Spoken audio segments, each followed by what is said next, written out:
Rare. What is Rare? Is Rare a games company? Sometimes.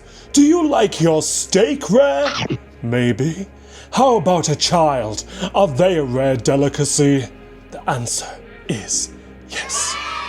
Wait a minute, that's the wrong video. I got off topic there. Oh yes, I remember now. Today, we are talking about a different kind of rare. The kind of rare that keeps you up at night. The kind that makes your controller cry. The kind that whispers one more try.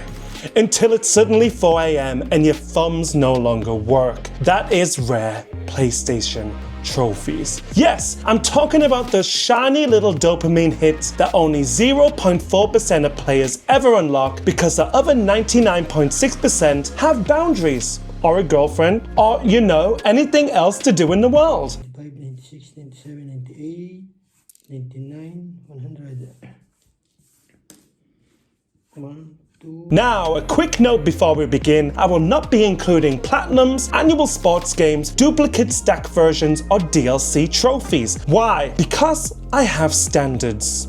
Barely. But if this video hits 100 likes, I will make a DLC edition where we'll dive into even more pain, sadness, and multiplayer trophies that require friends I don't have. I made this video because quite a few of you in my comments were asking for this kind of video. Seriously, thank you. You're the reason I keep doing this instead of becoming a well-adjusted adult. And hey, if you're watching this and you're not subscribed yet, why not change that? It costs nothing, feeds the algorithm gods, and you get more vids coming your way. Alright, I guarantee you won't guess most of the trophies on this list. Some of them are weird, some of them are painful, some of them might have actually cursed me. So let's get into this.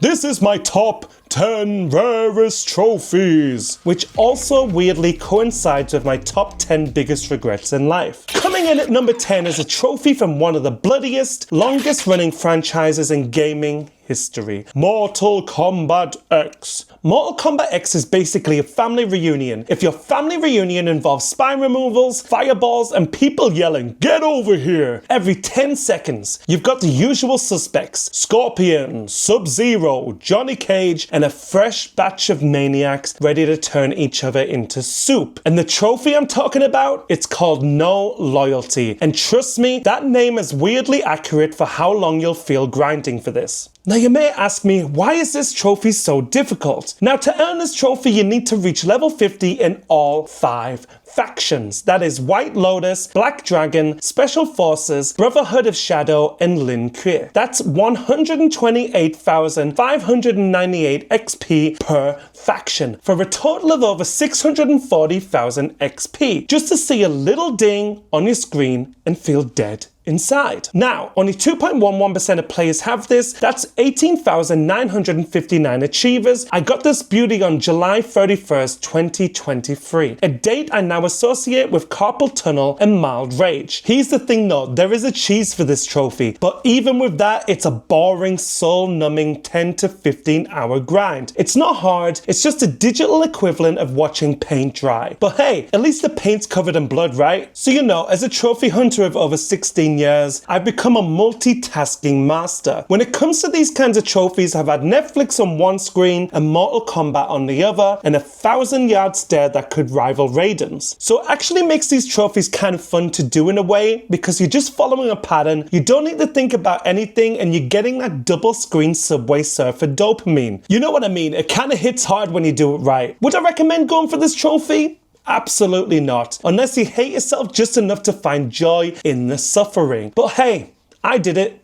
No loyalty, no shame. Number 9 on the list is from an absolute PS3 classic, a game I definitely played way too much as a kid. We're talking about Pain. Released in 2007 on PSN, Pain was basically what happened when a dev team said, what if we just throw people into walls really, really hard, and made that a game? And honestly, it's genius. The whole thing is a ragdoll physics playground where your goal is to launch yourself or others into as much chaos and destruction as possible. Back in the day, this game was comedy, pure slapstick mayhem with a side of juvenile glee. It was Jackass the game, but somehow dumber. Now, Pain has some brutal trophies, just like the name entails, but the one that ended up being my rarest, and I kid you not, it's called Harder Dick's Balls. Yes, that's the actual name. I didn't make it up. And yes, it's as ridiculous as it sounds. The trophy is for getting all of Dick's billboard balls into a block party dumpster without resetting the scene. That means no mistakes. You bump a ball the wrong way, you're done. You start over. It's like Jenga, but with gravity, slapstick physics, and ball jokes. Only 2,750 players ever pulled this off with a 2.03% ultra rare ratio. I earned it on June 18, 2009, which now that I think about it, it was right in the middle of my GCSE revision period. But hey, who needs grades when you've got a trophy with the word balls in it? This thing took me at least 2,000 scene resets, just trial and error, over and over, one false bounce and boom, back to square one. It was maddening, but also weirdly addictive. I needed to see that trophy pop, and honestly, it was kind of worth it just for the absurdity of the name and the trophy image. This game committed to the bit. What I really appreciate is that Pain actually tried with its trophies. This was a time when most games, looking at you Uncharted, just slapped some trophies together with recycled icons. But Pain, nah. Pain gave us effort and balls. Lots of balls. I never did 100% the game, but I'll always have Dick's balls. Wait, no, that sounded actually wrong. At number 8, we're entering the spooky realm of VR horror with a trophy from Until Dawn, Rush of Blood, one of the few games where sitting still and screaming counts as progress. This game is a spin-off of the original Until Dawn, but instead of branching storylines and butterfly effects, Rush of Blood throws you into a roller coaster cart with some guns and says, good luck not dying or throwing up. It's a VR horror rail shooter that dropped in 2016 on PSVR. And look, it's no narrative masterpiece, but when it comes to making you flinch while shooting demonic mannequins in the face, it kinda slaps. I didn't platinum this one, and I actually have a good excuse. I was literally moving to South Korea at the time, packing bags, selling stuff, saying goodbye to family, but I was still in VR trying to get that last collectible. So the rarest trophy I did manage to earn before leaving was called Obsessive Collector. Only 1,824 people have it, giving it a 1.82% ultra rare ratio. I snagged it on October 12, 2020, probably surrounded by half-packed suitcases in an existential crisis. To get this trophy, you need to collect all 130 Skittles in the game. And no, not the delicious rainbow kind. These are basically little fairground knockover targets, the kind you hit with a ball at a carnival and win absolutely nothing. Except here, if you miss even one, back in the cart you go. Honestly, 130 collectibles in a VR game feels criminal. Like, why does every dev think more equals better? I swear, collectibles used to be the fun side content. Now they're like a second job. Just once I want a game to be like, find these 5 cool things, not retrieve these 207 feathers, 16 bottles, 84 curse beads, and your lost sanity. That said, I actually really enjoyed Rush of Blood. It's dumb fun. You sit, you shoot, you scream, repeat. It doesn't try to reinvent VR or anything. It's literally on rails, but it works. Simple, effective, like Haunted House of the Dead with jump scares and slightly worse tracking. And honestly, in a medium where you can sit down as considered a feature, that's a win in my book. Alright, trophy number 7 comes from a game I almost finished, but in true trophy hunter fashion, I was defeated by one of the worst enemies of all, Buggy Online Trophies. This game is Red Faction Guerilla, an open world first-person action game where the biggest selling point was, what if I could blow up everything? Released in 2009, this was the 3rd entry in a Red Faction series and was the first to switch from first person to third person. This shift actually worked, and the destructible environments were mind-blowing at the time. Forget sneaking around or tactical planning, just grab a sledgehammer and demolish half of Mars. Now, what was my rarest trophy from this chaotic sandbox? It's called Wrecking Ball, earned by scoring a whopping 25 million points of destruction in Wrecking Crew mode. Only 1,894 people have done it, giving it a 1.48% ultra rare ratio. I earned it on June 9th, 2009, back when leveling buildings for sport felt like the height of next-gen gaming. So Wrecking Crew mode is basically the game saying, hey, what if we stripped out the story and just let you destroy stuff for points? And honestly,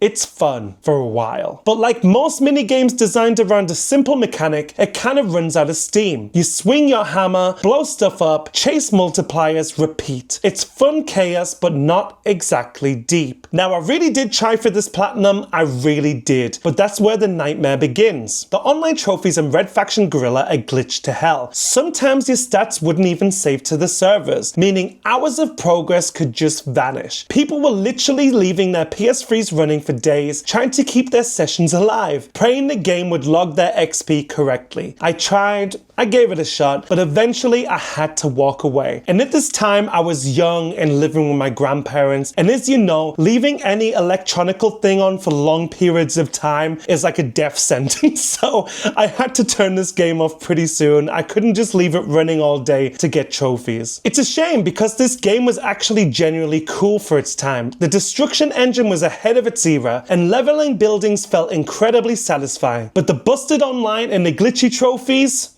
Total trophy boner kill. Sounds like an old Xbox ID. So yeah, Wrecking Ball was a fun one to earn, but it also reminds me of the platinum that got away. Thanks THQ. Coming in at number 6 is a trophy with a title that lies to you. Sweet Smell of Victory from Street Power Soccer. A trophy you can earn by winning 1,000 games across all modes. And no, before you ask, it's not fun 1,000 times. It's not even fun the first time. This trophy has been earned by 7 people and is a 1.19% ultra rare trophy, and I earned it on the 21st of October 2024. Now you're probably thinking, why is this not your rarest trophy considering and it's only owned by 7 people? And that's because the rest of the world did not care about this game at all. It's not really owned by a lot of people, so like that 7 people is not really that much. If it was taken on like FIFA, I feel like lots of people would have earned this trophy. Street Power Soccer is what happens when FIFA and Tony Hawk's Pro Skater have a wild one-night stand and immediately regret it. On paper, it sounds sick. A flashy, stylized street football game with crazy tricks and over-the-top visuals. In execution, it feels like it was made by someone who's heard of football but never actually played it, or watched it, or coded a game before. Now look, I'm not one to call a game trash lightly, but Street Power Soccer is trash. Unpolished, clunky, repetitive, and stuffed to the brim with some of the most tedious trophies ever designed. And yes, I'm still working on the one for pressing circle button 100,000 times. That's not gameplay, that's a cry for help. But let's focus on the sweet smell of victory. Winning 1,000 games sounds impressive until you realize you can complete a match under 30 seconds by spamming a single goal, skipping everything and loading back in. It's not difficult, it's not satisfying, it's just repetition. Mind-numbing, soul-crushing, circle button mashing repetition. So why did I do it? Well, I had this bright idea one day that I was going to platinum every football related game I could find. FIFA, PES, Captain Tsubasa, Football Manager, all of them. Then this one came in and kicked me straight in the shins. Not because it was hard, but because it was just so badly made. This game feels like it needed another year of development, or a different engine, or a different concept, or maybe just not to exist. The only sweet smell I got out of this trophy was the burning scent of my DualShock 4 dying slowly in my hands. If you're watching this thinking, maybe I'll try this game, don't. Save yourself. Touch grass, not this horrible game. At number 5, we have a trophy from a game that tried to revive an entire genre and kinda succeeded, but kinda disappeared. It's Guitar Hero Live. The game that said, what if you weren't just playing guitar, but actually on stage in first person, making real humans boo at you for missing notes. It swapped out the old cartoony rock stars for live action crowds that react in real time, which is either great for immersion or just one big anxiety simulator. One missed riff and the crowd turns on you faster than a FIFA community on patch day. Now the trophy in question is called Strum Millionaire, earned for strumming the guitar 1 million times in Guitar Hero TV mode. Yes, 1 million times. Like that number actually means something. It's not about skill, it's not even about rhythm, it's just about pure relentless finger abuse. This trophy has been earned by 1,058 people and is a 1.07% ultra rare trophy, and I earned it on the 10th of November 2018. So why did I do it? Well, funny story, the day I bought this game, I broke my foot. No joke. I went from walking fine to suddenly being immobile for 3 months, and while a normal person might have used that time to learn a new skill, read a book, pick up an instrument, maybe even learn to play a real guitar, I said, nah, I'll strum this plastic one 1,000,000 times. I became a strumming machine, watching shows, tapping mindlessly, slowly becoming one with the fake fretboard. You know the feeling when you zone out so hard you forget you even have hands? Yeah, that was me. Now for the worst part, I didn't even get the platinum. It's just there in my trophy list mocking me. You're gonna strum 1,000,000 times, loser? Yep. And I did. It's honestly one of the most pointless but proud trophies I've ever earned. I didn't learn anything. I didn't even improve, but I do have a fun story, a sore thumb, and a silver trophy shaped like an insult. And yes, you're right, it's a silver trophy. So thanks Guitar Hero Live. You gave me rhythm, no gold trophy, and absolutely no life skills. Coming in at number 4 is a trophy from a game where chaos and comedy collide, the Jackbox Party Pack, specifically from You Don't Know Jack 2015. Jackbox is basically the digital version of inviting your friends around for a games night, only instead of board games, you're drawing cursed images, typing out insults, and discovering who among your friends is secretly unhinged. It's part game, part social experiment, and always guaranteed to expose the weirdest person in the room. Spoiler, it's probably you. The trophy in question is called Winventory, and it's earned by winning all of the wrong answer of the game prizes in You Don't Know Jack 2015. If you've never even played this mode, let me explain. Each question has a hidden wrong answer that's so specifically dumb, it's somehow right. If you spot it and pick it, you get a ridiculous in-game prize, like a used toothpick, a haunted blender, or a certificate of moderate achievement. There are many of these hidden across the game, and you have to intentionally find and win every single one. That means playing through the same questions over and over again, memorizing weird trivia, and pretending to have friends online. Only true masochists and trivia nerds have the dedication for this one. This trophy has been earned by 343 people and is a 1.00% ultra rare trophy, and I earned it on the 14th of March 2021. And yeah, I did it because I love weird specific trophy challenges that make me question my use of time and energy. I remember having to Google guides, track which prizes I had and hadn't won yet, and sit through the same jokes about 40 times. Thanks guys, I guess this is exactly what my virtual trophy shelf needed. This is one of the trophies that feels obscure, even among obscure trophy hunters. Like if someone sees this on my list, they know, oh, this person's deep in the trenches. They played Jackbox solo. Voluntarily. And let's be real, if you're grinding Jackbox alone at this point, you're not chasing trophies anymore, you're chasing validation. Still, it was worth it. I mean, I didn't get smarter or cooler or funnier, but I did get a digital sock puppet prize from a fictional quiz show. And that's something, right? At number 3, we're entering the gritty punch-first escalator world of DC Comics with a trophy from Injustice Gods Among Us. Now, if you ever wondered what would happen if the Justice League had their worst group therapy session ever, this game is your answer. Superman's turned into a fascist. Batman's still doing the brooding loner thing. Wonder Woman's gone full warrior queen, and the Flash, he's just trying to keep up. This game is basically a full-on super-powered civil war where every fight feels personal. No banter, no morals, just raw fists, cracked ribs, and the occasional bat-plane missile to the face. And the trophy I earned? It's called Around and Around We Go, and it's awarded for performing every level interaction at least once. That sounds simple, right?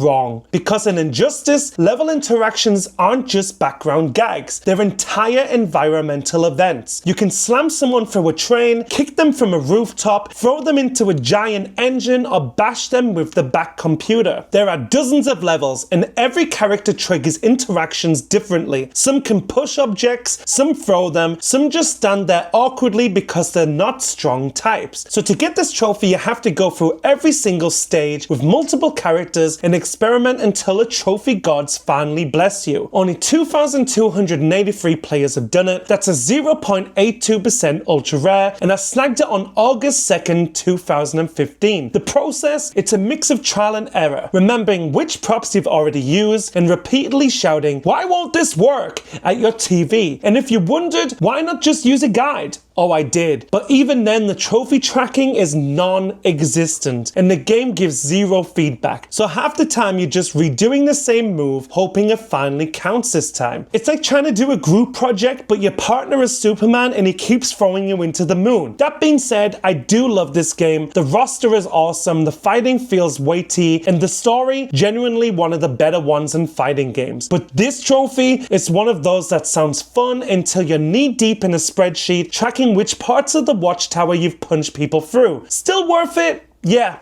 kinda. I mean, I got to throw Doomsday into a moving truck. Can't do that in real life. Yet.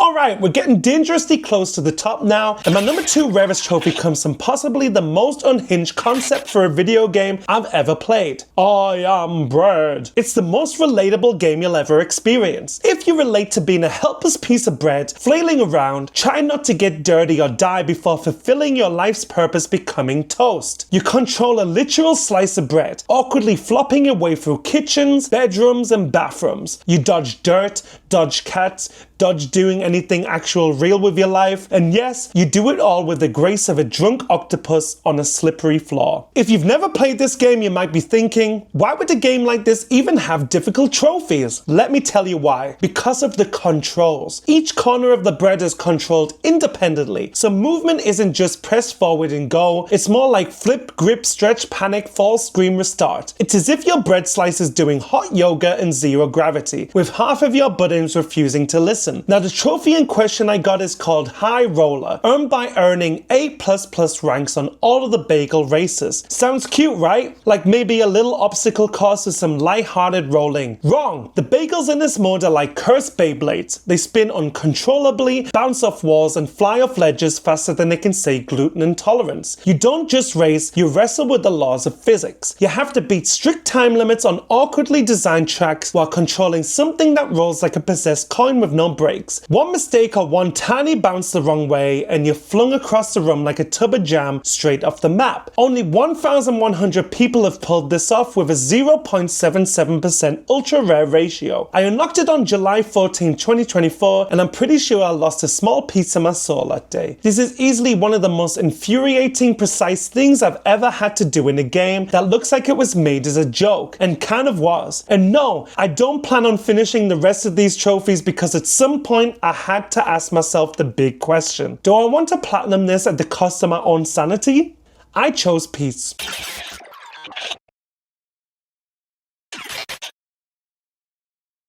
Now it's time for number 1 on my list, and you probably didn't guess these trophies because you didn't know I was a secret rap god. Yo, Doc! Yo! Come here, this man wanna be a rap star. Who wanna be a rap star? This here wanna be a rap You star. wanna be a Def Jam Rapstar? I'm joking, but these trophies are actually from the game Def Jam Rapstar. Now let's get into a bit of backstory about this game because there's a lot to say. Def Jam Rapstar is a music video game that was released in 2009. It combines elements of rhythm games with hip-hop culture, allowing players to experience the world of rap music. The game features a wide range of classic and modern rap songs from artists associated with the Def Jam label, such as Jay-Z, Ludacris, and Public Enemy. This game actually ran into a few controversies. Now, one of the key controversies surrounding Def Jam Rapstar was its handling of explicit lyrics. Many of the songs featured in the game had their profanity and offensive language censored or edited, which caused frustration amongst players. Some critics argued that Def Jam Rapstar was a case of cultural appropriation and it was developed and marketed by mainstream game companies rather than created by members of the hip-hop community itself. Some felt that Def Jam Rapstar focused on mainstream rap artists, many of whom were tied to the Def Jam label. Also, allegedly, they did not pay some of the artists for including their songs in the game too. I know this video is about trophies, but I love hip-hop and I feel like it's important to not overly glaze this game, even though I did enjoy it quite a lot. The developers made quite a few missteps while producing this game.